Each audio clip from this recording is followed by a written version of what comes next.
My name is Castell, and I am no longer on the force. I spent a few years with the Houston PD, but recently decided to throw in the towel. In that time, I helped many people, and I honestly enjoyed my job. There were still bad days, however, and I saw many things that aged my soul. People can do cold, evil things to other people. I've even seen many lives lost before their time. Some of them have been taken in the most horrific ways imaginable. Between the good and the bad, there was another part of my job. I always felt neutral about it since no harm ever really came to me from it, but it might have actually helped me become a better officer. It came with its dangers though.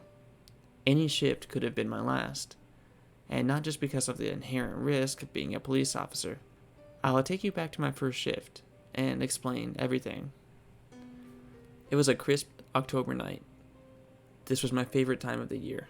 Not only was it my birth month, but the fall season brought cool weather, new horror movies making their debut for Halloween, and pumpkin spice iced coffee. I know it may not sound like the epitome of manliness, but my love of coffee remains unwavering. I was arriving to the station for my first real shift. I say real shift because I had been someone's partner for a few months now. After the academy, I was paired with a senior officer to show me the ropes. When command told me I was being moved into a squad car of my own, where I would be working solo, I felt ready. I had learned so much and seen many strange things working the graveyard shift. Standing here, at the front steps of the station, my confidence drained quickly. The building stood tall and glowed in the dark sky from the many lights placed inside and out. The city was plunged into a sea of night. Despite light spilling from many buildings and passing cars, the darkness was unevadable, looming in alleys and vacant streets. I took one last look at the city before entering the building. In just a few minutes, I would be patrolling out there, all on my own. Driven by a sense of duty, I stood tall and pushed my fear down deep inside and opened the door to the precinct. After signing in for my shift, I sat through a briefing about the events of the day, and the gray-haired senior officer told the group we were dismissed to our duties, save for me, who had to be assigned a car. The other officers filed out of the briefing room, giving me nods of approval and even a few good lucks. The same senior officer walked up and simply handed me the keys to my car. "You have number 88, kid. The territory you were assigned is different. Just make sure you read this, and you will most likely be fine." Just then he handed me an envelope and a hard stare. "You are not to discuss the details of your duties, as outlined in the rules. If you make it through your first shift, and you don't wish to return, simply park the car in the squad bay and leave the keys inside. We understand if you do not return tomorrow night, but under no circumstances are you to discuss your shift. Understand?" I was at a loss for words. I understood everything he was saying, but I just couldn't process how weird the interaction had become. After an awkward silence, I nodded.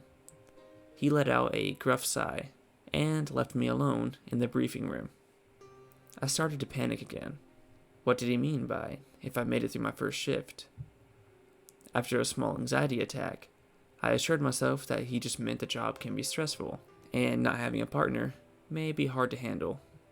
This calmed me some, so I set off to my car, being careful not to analyze what he said about my district being special. I'm sure there was a perfectly sensible explanation, so there was no sense in stressing myself out. I made my way to the parking garage. The floor that housed our squad vehicles was below ground, so it was by far the creepiest part of the station. I walked down the rows of parked cars, giving subtle head nods to passing officers, until I arrived at number 88. I opened the door and ducked inside, throwing my personal bag into the passenger seat. My car wasn't the newest, but it was far from a piece of junk. A computer occupied most of the space where the center console would be, and the dash was littered with glowing buttons. I actually wasn't certain what all of them did, so I spent a few minutes acclimating myself. After a while, I powered up the computer and signed into my assigned territory. It was an industrial part of the city, near the outskirts, with many factories and unmarked buildings. The services they provided wasn't always apparent just by looking at them. I sighed in relief. This must have been what he meant by different. There shouldn't be many people in this area, except for the night shift workers, but they will most likely be occupied with their work. The biggest problem I should have to face might be some homeless people. Remembering my chat, I decided to open the envelope. Inside was a single piece of paper, with a bold heading that read, Rules. Below that was a paragraph that read as such. Hello there, rookie. Well, you're obviously no longer a rookie if you're sitting in car 88. But what you learned in the academy will not prepare you for what you will encounter tonight. So consider yourself just as inexperienced as a fresh cadet. This car has been assigned to the industrial outskirts of the city. Most of the buildings here are what someone like yourself would call normal. Some of them, however, do business of a different kind. You will learn that there are things that go bump in the night, and if you follow the rules, those things will stay where they belong. Now, you're still a police officer, but you have been handpicked by our organization that will remain unnamed. Below is a list of rules to follow, and places you will need to stop throughout the night. Now about your car. You will find a rifle in the trunk. It is a normal police-issue firearm, save for the ammo it comes with. I assure you it will still do the trick for humans, but the silver adamantium bullets are best saved for other creatures. You will also find your radio doesn't connect to the precinct. This radio only contacts one of our agents, and you are not to use it unless it is an emergency. Furthermore, you are to listen attentively, as you may periodically receive instructions. You are to follow them without responding. We hope you have a manageable shift, and remember, you are never authorized to speak any of this, so long as you are employed with Houston PD. This is a prank, I thought. There's no way in hell any of this was real. But if that was the case, why couldn't I shake the knot in my stomach? I was rattled by how weird all of this was. It was a very elaborate jest, I'll give them that. I decided to push it from my mind and go about my shift. I'm sure we would all have a laugh about it in the morning, at shift change. With that, I wadded up the paper and left the garage, heading towards my territory. Since I had to travel to the outskirts of town, the ride was pretty long. I was a few minutes in when I noticed there had been no radio chatter. This made the hair on my arms stand up. For a moment, I considered the possibility that the list of rules I hadn't fully read was serious. You're being silly, I thought to myself. This was just part of their prank to see how long the new guy would last before he radioed out. With this thought, I collected myself and decided I would not give in to their games. I drove on, the roads getting darker as it got further from the buzz of the city. I eventually made it to the industrial district. As I was unfamiliar with the area, each building appeared more or less like the last. The road I was on was just as poorly lit as said buildings around me. For the most part, the only light came from the entrance to each company. Dull, yellow-orange lights that illuminated the sidewalks leading up to the main doors. This made the atmosphere eerie. Usually businesses were well lit, even at night when no one was there. Here, darkness fell over everything, the shadows promising many secrets. I picked a parking lot at random and turned off my car. Having many hours of patrol ahead of me, I decided to go ahead and break into the snacks. I was rummaging around through my bag when I heard something strange. Something was scratching at my tire, it sounded like. I looked around, becoming more confused as I looked from window to window, trying to locate whatever was making the noise. I wasn't exactly afraid until I heard another sound on the other side of my car. It sounded like something had bumped into the aluminum door panel. Suddenly, I heard things all around my car, as if a pack of dogs had surrounded me. I started to panic, thankful that I hadn't gotten out of my vehicle initially. Not knowing what to do, I radioed out for help. I don't remember exactly what I said, as I'm sure it came out like word vomit due to my nerves. Eventually, someone replied. Unit 88, state the nature of your emergency. Hearing somebody else's voice comforted me, but it didn't relieve my panic. I collected myself for a moment, then spoke, trying to sound like I still had it together. Yes, there is something outside of my car. It sounds like a pack of something, but I can't tell what they are. Silence for a moment. I must have sounded crazy. Just as I thought nobody would take me seriously, the handset crackled to life. Unit 88. You were instructed only to radio if there was an emergency. Reread the rules and don't break radio silence again.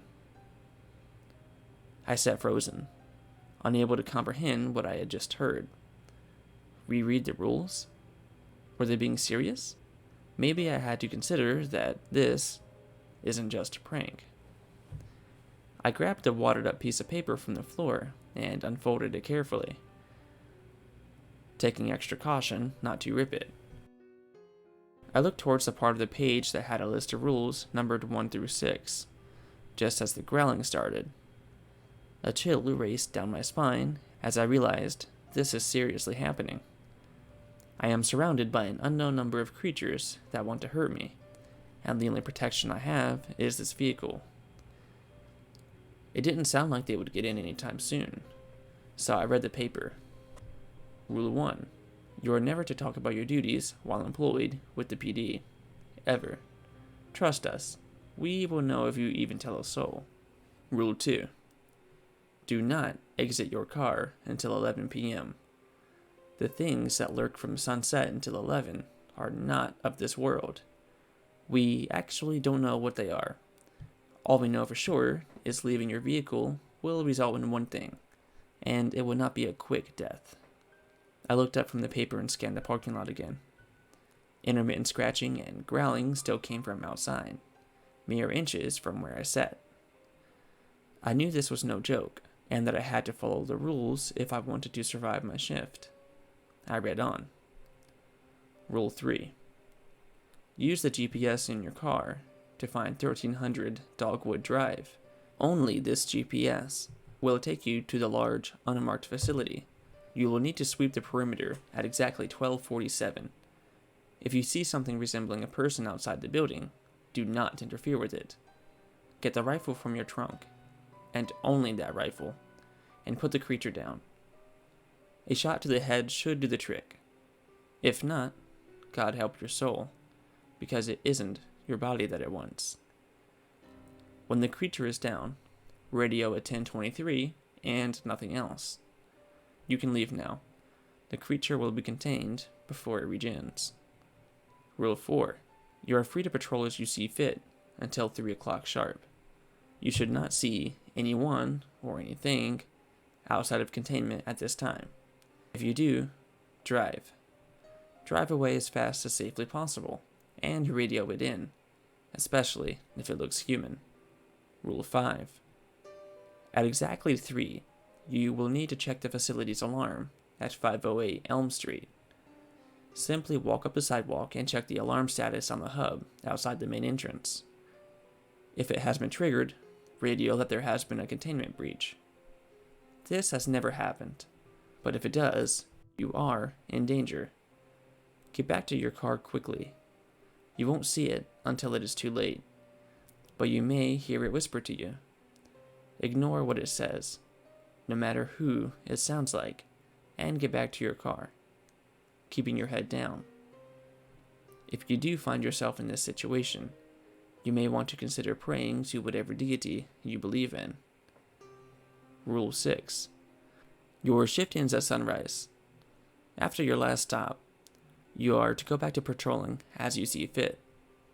Make regular rounds through parking lots and areas that are not well lit.